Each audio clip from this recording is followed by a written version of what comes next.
If your image quality is low, then go to image, then click on image size. For this, make it 1000 by 1000 and set resolution to 80.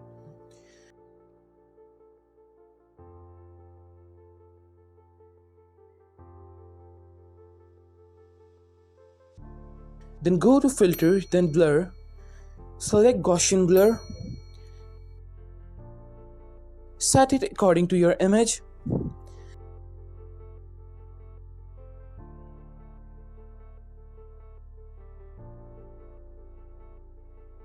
Then create a curved adjustment layer.